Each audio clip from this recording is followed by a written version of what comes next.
ये video guys बहुत important रहने वाली है और आज हम डिस्कस करेंगे 3 बेहतरीन कंपनीज़ के बारे में, क्योंकि तीनों कंपनीज़ में आपको अब एक ज़बरदस्त बदलाव, एक ज़बरदस्त खबर देखने को मिल सकती है। लेकिन वीडियो आगे स्टार्ट करने से पहले एक बार मार्केट का ओवरव्यू चेकआउट करेंगे और जानेंगे कि ओवरऑल चल क्या रहा है, जो कि बहुत इंपॉर्टेंट है। आपको स्क्रीन पे नज़र आ रहा होगा, पहली कंपनी है Mazagon Dock Ship Builder Limited. इस कंपनी को लेकर जो अपडेट आ रही हैं, जो हमें पता होना चाहिए, वो आज इस वीडियो में डिस्कस करेंगे। अगली कंपनी है गाइस, आपको स्क्रीन पे नजर आ रहा है garden rich ship builder and engineers limited. आपको बता दूं, तीनों कंपनीज के क्वार्टरली रिजल्ट अभी आए नहीं है। इस बार ये कंपनी डिविडेंड भी प्रोवाइड करेंगे और हम डिस्कस करेंगे गार्डन रिच शिप बिल्डर को लेकर कौन सी वो खबर निकल के सामने आ रही है जो पता होनी चाहिए।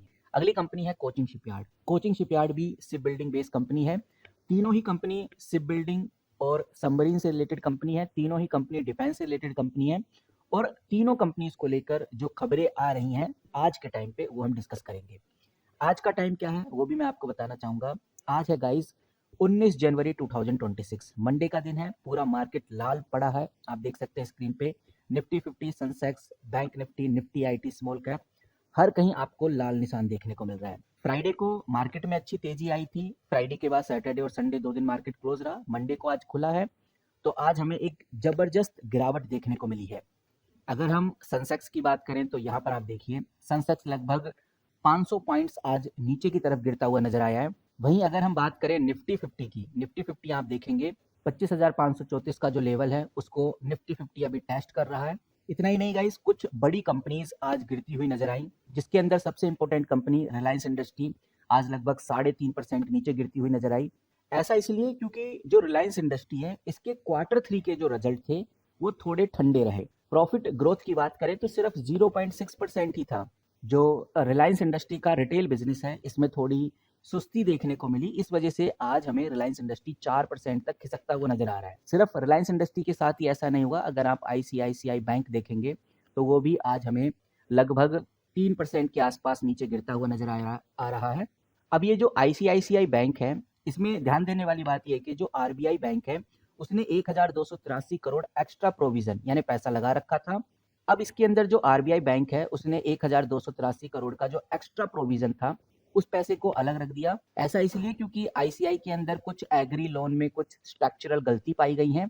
तो आरबीआई ने जब 1283 करोड़ रुपए पहले ही एक्स्ट्रा निकाल के रख दिए हैं, तो बात बहुत सिंपल है, आईसीआई बैंक का जो प्रॉफिट था उस पर भारी असर पड़ा, जिसका इम्पैक्ट आज हमें मार्केट में देखने को मिल रहा है। लगभग आईसीआई बैंक 2.98% की दर से नीचे गिरता हुआ नजर आ रहा है। इतना ही नहीं गाइस, अगर आप एक और इम्पोर्टेंट कंपनी यानी विप्रो को देखोगे तो विप्रो तो 7.59% तक नीचे गिरता हुआ नजर आ रहा है, क्योंकि कुछ इन्वेस्टर्स पहले से ही फ्यूचर प्रिडिक्ट कर रहे हैं विप्रो का। इन्वेस्टर्स को ये बात पसंद नहीं आ रही कि कंपनी के क्वार्टर रिजल्ट अच्छे नहीं आने वाले, और यही रीजन है कि आज मार्केट क्रैश होती हुई नजर आ रही है, क्योंकि जो बड़ी कंपनीज हैं उनमें हमें दबाव देखने को मिल रहा है। तो ये तो हो गया मार्केट का सिनेरियो, लेकिन समझने वाली बात ये कि अब वो कौन सी न्यूज़ है जिन पे हमें ध्यान देना है, क्योंकि ये न्यूज़ मार्केट की डायरेक्शन को चेंज कर सकती हैं। तो सबसे बड़ी और सबसे जरूरी जो खबर है जो हमें ध्यान रखकर चलनी है, वो है गाइज ट्रंप का ग्रीनलैंड फैक्टर। ये खबर बहुत इंपॉर्टेंट है और इसके ऊपर नजर रखकर जरूर चलना है। मैंने मिंट का आर्टिकल खोला हुआ है, ये आर्टिकल पब्लिश किया गया था 18 जनवरी 2026 को, और अगर हम थोड़ा सा ऊपर चलते हैं तो हमें देखने को मिलता है ट्रंप ने, यानी कि यूएस प्रेसिडेंट ने धमकी दी है कि अगर डेनमार्क और बाकी यूरोपियन देश उन्हें ग्रीनलैंड खरीदने में हेल्प नहीं करेंगे तो वो उनके ऊपर 10% एक्स्ट्रा टैरिफ लगा देगा। इस ग्लोबल टेंशन से पूरी दुनिया का मार्केट जो है वो काफी डरा हुआ है।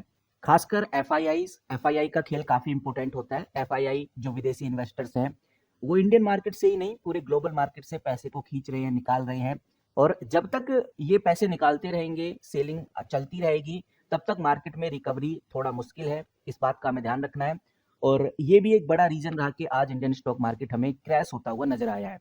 दूसरा, हमें सबसे ज्यादा इंतजार करना है यूएस मार्केट का रीओपन होने का, क्योंकि आज जो अमेरिकन बाजार है, Martin Luther King JR Day बनाया जा रहा है, जिसकी वजह से आज मार्केट बंद रहेगा। कल जब यूएस मार्केट खुलेगा तब पता चलेगा कि ट्रंप की टैरिफ वाली बात को दुनिया ने किस तरह से लिया है। और इंडिया की अगर हम बात करें तो हमें नजर रखनी चाहिए यूनियन बजट 2026 के ऊपर, जो कि 1 फरवरी को हमें देखने को मिलेगा। अब सिर्फ 12 दिन ही बचे हैं आई थिंक यूनियन बजट आने में, और ये बात अब बिल्कुल मिस आउट नहीं करनी चाहिए, बहुत कम दिन बचे हैं। बजट मोड ओपन हो चुका है मार्केट में। तो मार्केट में नए-नए रूमर्स आपको देखने को मिलेंगे। इन रूमर्स के ऊपर हमें ध्यान देना काफ़ी ज़रूरी है। तो ये है गाइस ओवरऑल फिलहाल अभी मार्केट का ओवरव्यू। एक बात समझ में आ रही है, यूएस मार्केट ओपन होगा तो पूरी क्लियरिटी मिल जाएगी, टैरिफ को लेकर क्या झंझट चल रही है। दूसरा, जैसी कोई बड़ी न्यूज़ आती है तो आपके साथ मैं ज़रूर शेयर करूँगा। और जैसा हमने स्टार्टिंग में डिस्कस किया था कि 3 बेहतरीन कंपनी, जिसमें garden Ship builder, coaching shipyard और मझगांव डॉक शिप बिल्डर आता है, तीनों कंपनीज में आज हमें ये जो डाउनफॉल देखने को मिल रहा है, ये ओवरऑल मार्केट की वजह से ही है। मार्केट आज अच्छा परफॉर्म नहीं कर रहा, इसलिए इन स्टॉक्स में हमें कोई खास बदलाव देखने को नहीं मिल रहा।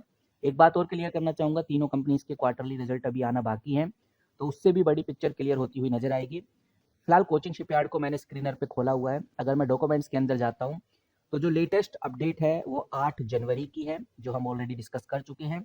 मझगांव डॉक शिप बिल्डर की अगर हम बात करें तो इसकी जो लेटेस्ट अपडेट है वो 12 जनवरी की है, ये भी हम डिस्कस कर चुके हैं। और गार्डन शिप बिल्डर की जो लेटेस्ट अपडेट है वो 2 दिन पहले की है। इससे पहले कंपनी ने अपने क्वार्टर 3 के जो रिजल्ट हैं उसके बारे में डिस्कस किया है। क्वार्टर 3 के रिजल्ट आपको 26 जनवरी को देखने को मिल जाएंगे।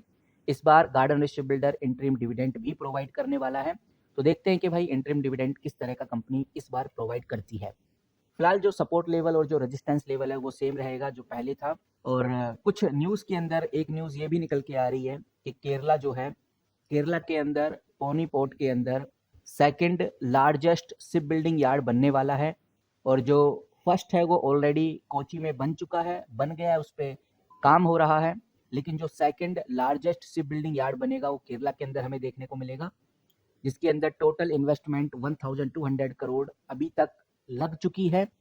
और जो फेज़ 1 रहेगा, फेज़ 1 में छोटे शिप इधर मैन्युफैक्चरिंग होंगे, जिनमें अप्रोक्स 200 करोड़ का खर्चा आने वाला है। फेज़ 2 के बाद बड़े शिप भी बनने इधर स्टार्ट हो जाएंगे, जो कि 1000 करोड़ तक के शिप होंगे, वो इस सेकंड शिप बिल्डिंग यार्ड में हमें देखने को मिलने वाले हैं।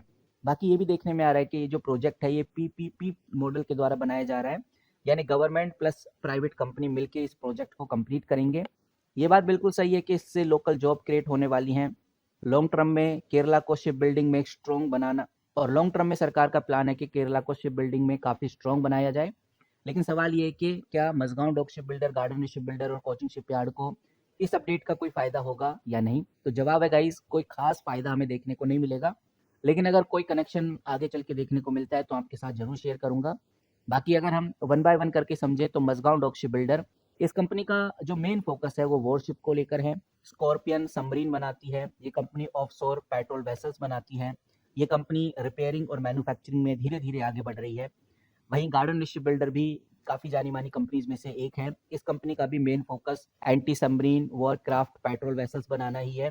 और कोचिंग शिपयार्ड की बात करें तो सेम चीज़ कोचिंग शिपयार्ड की है। ये कोचिंग शिपयार्ड जो कंपनी है ये केरला में लोकेटेड है, और कह सकते हैं शिप बिल्डिंग में सबसे बड़ी कंपनी है, शिप रिपेयर में भी सबसे बड़ी कंपनी है। तो इन कंपनीज के अंदर आगे हमें अच्छे बदलाव देखने को जरूर मिलेंगे। फिलहाल अभी मार्केट की अनसर्टेनिटी की वजह से, मार्केट के अंदर जिस तरह से बेयरिश काफ़ी एक्टिव है, इन सब के हालातों की वजह से आज इन मार्केट में कोई, आज इन कंपनीज में कोई खास बदलाव देखने को नहीं मिल रहा। लेकिन अभी खबरें आना बाकी हैं, अपडेट्स इन कंपनीज में आना बाकी हैं। तो जैसे कोई बड़ी खबर अपडेट आती है जिसका इम्पैक्ट कंपनीज के ऊपर पड़ेगा तो मैं आपके साथ जरूर शेयर करूंगा। फिलहाल मिलते हैं किसी नए वीडियो के साथ, किसी नई अपडेट के साथ। तब तक के लिए take care and good bye.